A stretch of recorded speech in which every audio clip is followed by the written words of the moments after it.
Hey guys, I am here to just demo some of the movements for the workout that's posted below. So this is for a upper body HIIT workout.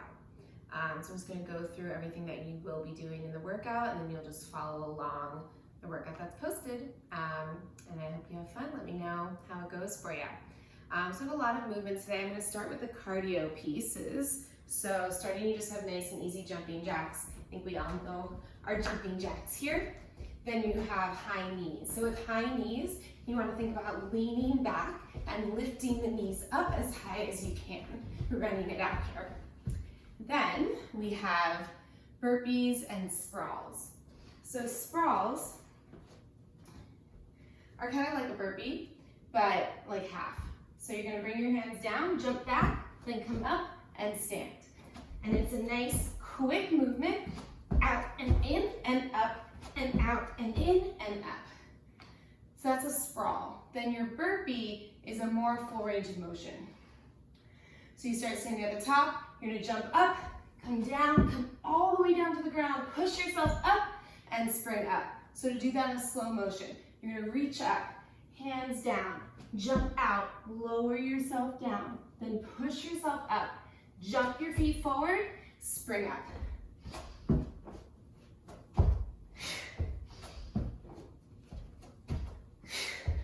And you can always modify that, right? You can come down nice and easy, come down to the knees, carefully step up, jump up, okay? So modify it as much as you need to, always listening to your body.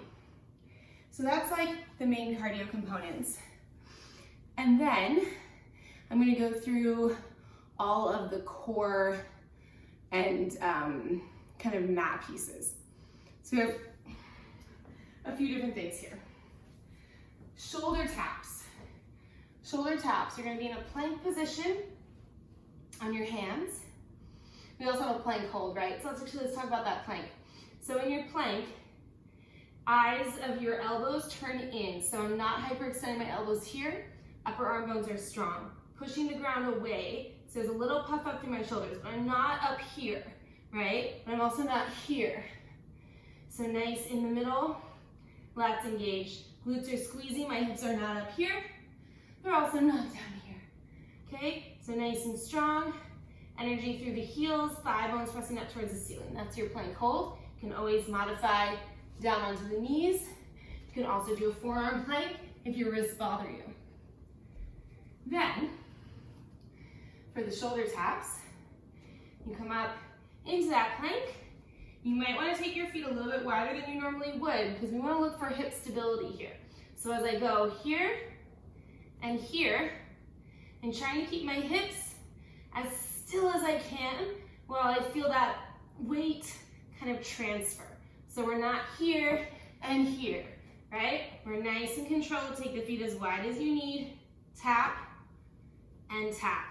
I'd rather see less reps than what's prescribed with more control than just banging them out, but your hips are all over the place and you end up hurting your lower back.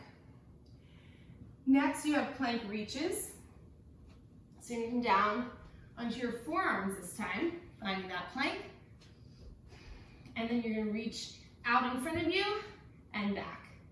Out in front and back. And again, my goal as I'm doing this is to keep my hips as still as I can.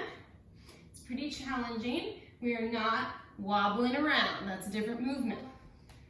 We went through the plank, then we have side planks. Side planks, there are so many variations that you can do, always listening to your body. So you can be on your hands, feet are stacked, arm reaching up to the ceiling. Okay, you could even lift that leg if you want. You could also have this foot on top, down as a kickstand. You could also have this knee down as a kickstand, okay? As long as you're thinking about energetically really lifting the hips up, feeling these lower obliques here, then you should be good, whatever variation you take. And then of course, if you need to, you can always come down to that forearm as well. Okay, lots of options here. We're just trying to find those obliques.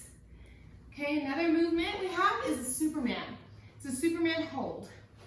So this is all about the back, the posterior chain. We want to always be careful that we are not crunching into that lumbar spine. If you have anything going on with your L4, L5, or SI joints, you may want to modify this, okay? So the full movement is arms reaching out. Everything's going to lift off the ground, and you're just looking down to the ground. You're just going to be holding this. Belly is drawing in, which is a hard sensation to find when your stomach's pressing down to the ground. But you're squeezing your glutes, shoulder blades squeezing back. Everything is engaged. You can always modify by keeping your feet on the ground. You can bring your hands underneath your head and support yourself here. Okay, so a few different ways that you can go about that. Just always listening to your body. Okay. A few more core exercises. There's a core Tabata at the very end, which has 4 different movements. One is a Russian twist. Russian twists, you're gonna feel your sits bones underneath you. You're gonna tuck the belly, or tuck the tailbone rather, scoop the belly in, and then we're gonna twist from side to side. You know, full rotation, full rotation. You can make this harder by elevating your feet, but if you do that, I don't wanna see this, okay? So feet are still, legs are still, just moving with those obliques. You could always add a weight to this, holding something to make it a little more challenging. If you have something in your hands, can you get even more and really reach for the ground on either side? That's your Russian twist. Then we have V-ups, legs extended, arms overhead.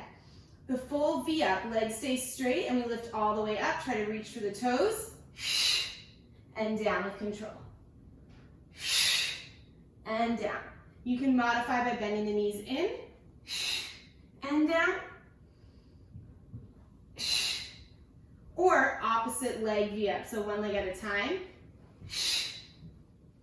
and then just switch.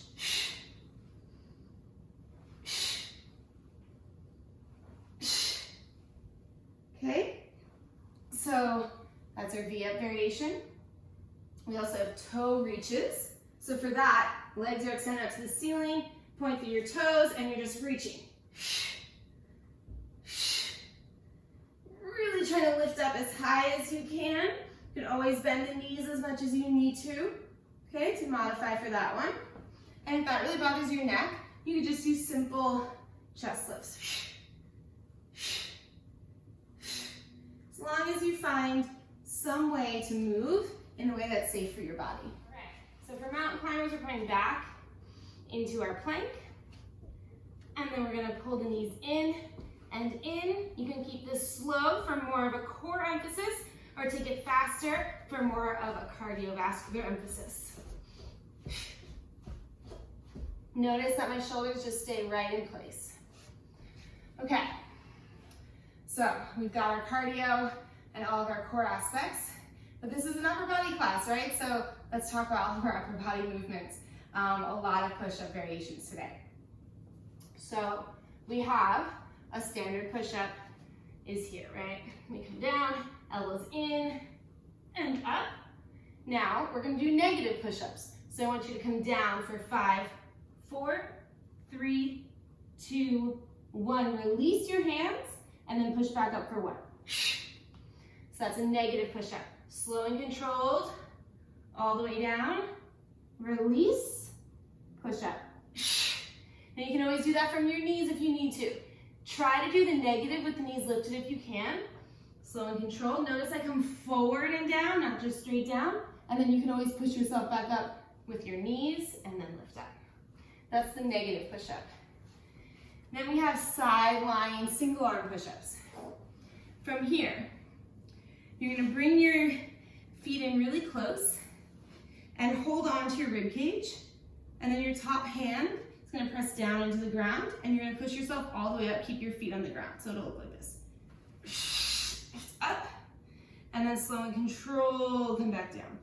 So really using this arm to come up, and then try not to just collapse back down, right? Kind of really control it. And down. And then you do the other arm, of course. We also have staggered hand push-ups. So for those, I'm gonna have one hand higher than the other. So I have my left hand higher than my right, and then otherwise I'm just gonna do a normal push-up. For these, the elbows come out a little bit wider. Yeah, you can do these from your knees as well. And then you would just switch the placement of the hands. Coming down and up.